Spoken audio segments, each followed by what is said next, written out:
tinotenda baba wedu baba Israeli. Waita baba Amos. Nemudziyo mukuru uri panapo. Watapiwo. Nevapostoli. Nezvamaita izvi.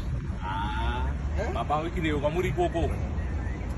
Tinokutendai baba Chibai. Chokwadi baba. Totenda baba Chibai. Support yenyu mukuru wedu. Madhokota, vaprofiti. Ndozvinoita musangano wogoro watakapinda. Takapinda zvakanaka kwazvo. Vatungamiriri mukuzviona. Baba Israeli havarwi nevanhu.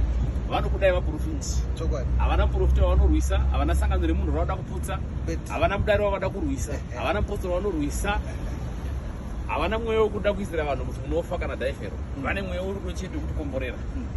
Saka matendo chete musangano wogorai. Totenda baba. Mupiona here mota iyi? Ndiye mutungamiriri ka? Baba Israeli nemutsi. Baba Israeli. Totenda chaizvo nemutsi. Aiwa. Tinotenda vana baba madhokota. Ndakuchifambira vanhu vechishanu.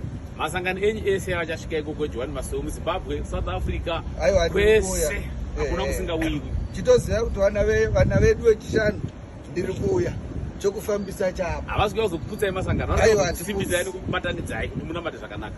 Tinotenda. Aiwa, tinotenda. Aiwa. Aiwa,